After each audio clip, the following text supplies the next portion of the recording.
Chères sœurs, à l'occasion de la Journée internationale des droits de la femme, le service de gynécologie de l'hôpital militaire de Nouakchott organise une journée de consultation gratuite pour les femmes le mardi 7 mars 2023 de 8h à 14h. Inch'Allah. La direction des prisons a annoncé le nombre des identités et les photos des détenus en cavale après avoir réussi à percer le puissant dispositif de garde tuant dans cette fuite 2 gardes et blessant d'autres. Les 4 fugitifs sont Cher Salek, condamné à mort pour haute trahison et port d'armes, photo à gauche en haut, Mohamed Rassoul Eshib, condamné à mort pour port d'armes contre l'État ainsi que pour avoir commis des agressions avec l'intention de tuer. Photo numéro 2 à droite en haut. Mohamed Yeslem Mohamed Mahmoud, condamné à 10 ans de prison en 2020 pour avoir tenté de rejoindre un rassemblement existant dans le but de commettre des crimes terroristes. Abdelkerir Boubakr Sadiq, condamné à 7 ans de prison en 2021 pour avoir tenté de rejoindre un rassemblement existant dans le but de commettre des crimes terroristes et de recevoir une formation à l'étranger.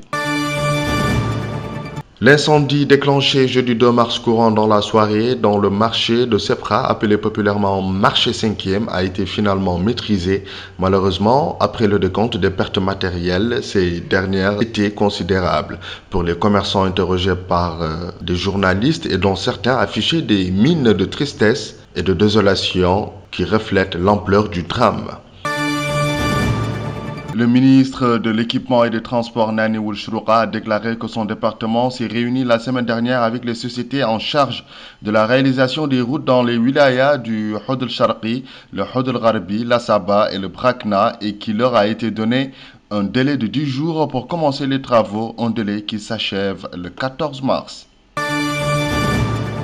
À travers la conférence de presse qu'il a animée à Nouakchott, le collectif des cadres mauritaniens expatriés, CCME, par la voix de son président, M. Galadio Cissé, s'est fait connaître du public mauritanien à travers les activités déjà réalisées pour le développement du pays depuis sa création en 2006. Activités réalisées par le CCME, défis et perspectives.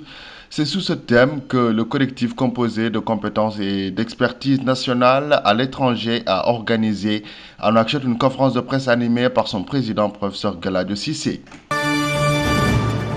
Les activités commémoratives de la Journée nationale de lutte contre les pratiques esclavagistes fixées le 6 mars de chaque année ont débuté ce matin à Nouakchott. Les activités en question sont organisées par le Commissariat aux droits de l'homme, à l'action humanitaire et aux relations avec la société civile, en coopération avec le Haut Commissariat aux droits de l'homme sous le slogan « Lutter contre les pratiques esclavagistes et la responsabilité de tous ». Le 12e vol à bord duquel se trouvent 65 touristes en provenance de la France est arrivé samedi à Attar. Dans une déclaration, le représentant de la Société des aéroports de Mauritanie, M. Mohamed Mahmoud Ould Cheiba, a indiqué que les touristes arrivés se composent de différentes nationalités européennes. Il a précisé qu'il s'agit du dernier vol programmé pour la saison artistique 2022-2023. Une campagne de sensibilisation a été lancée dans la ville de Sili Babi par le ministère des Affaires économiques et de la protection des secteurs productifs en coopération avec le ministère de l'Éducation nationale et de la réforme du système éducatif dans le cadre du projet pour l'autonomisation des femmes et le dividende démographique au Sahel. Suite. Le secrétaire général du ministère de l'Équipement et des Transports, M. Nouain Woulcher Abeidi, accompagné du Wali du Gorgol, M. Ahmed Naoulsidi Abbe, a supervisé l'entrée en service du nouveau bac de Rosso devant assurer le transport fluvial entre notre pays et le Sénégal voisin. Le ministère mauritanien de l'élevage a lancé les opérations sur le terrain pour le recensement expérimental du cheptel mauritanien en coopération avec l'Agence nationale de la statistique, de l'analyse démographique et économique et l'Organisation des Nations Unies pour l'alimentation et l'agriculture. Le ministère a dépêché des équipes chargées de cette opération qui doit durer 2 semaines à Adelbegrou, Kahidi, Boutilimit et Fdéric. La commission exécutive, le comité de crise constitué de la CVE demande de soumettre à l'accord qui est la volonté de l'écrasante majorité ou à défaut de démettre pour éviter à la coalition une scission de plus qui serait dommageable. Des services compétents au sein de la Commission électorale nationale indépendante ont constaté des irrégularités dans l'enregistrement des électeurs au niveau des différentes zones du pays, a indiqué la CENI. L'Agence nationale de la statistique et de l'analyse démographique et économique a procédé aussitôt après le signalement de l'alerte électronique des dites irrégularités au licenciement des agents recenseurs fautifs d'une part et au rejet de l'enregistrement d'autre part, a ajouté la Commission. Les personnes concernées par les irrégularités ont été appelées à s'adresser dans les plus brefs délais au bureau de vote avant le 13 mars courant, soit la date de clôture des actuelles opérations du RAVEL, recensement administratif à vocation électorale. Nouakchott abrite la 4e édition du Women Independence Festival organisée par l'association Assalamu Alaikum Culture sous le thème Entrepreneuriat des femmes dans le domaine du développement durable, de la culture et la citoyenneté du 4 au 11 mars 2023, annonce un communiqué de presse.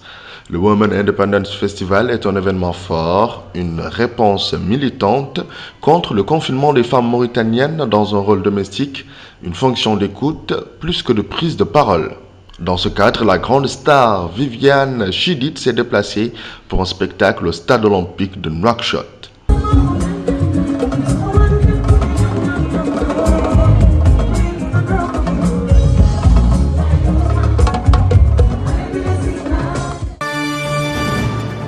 Le dîner de la Fédération mauritanienne de football au profit des comités olympiques africains, le président du comité national olympique et des sports mauritanien, M. Abdelrahman Ousmane, était présent à ce dîner en l'honneur des invités du bureau exécutif de la réunion des comités nationaux olympiques africains et en présence des membres de la famille sportive mauritanienne.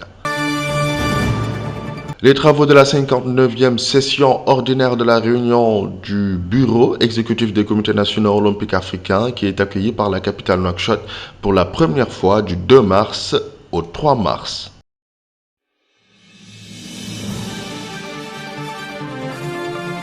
Audio Jungle.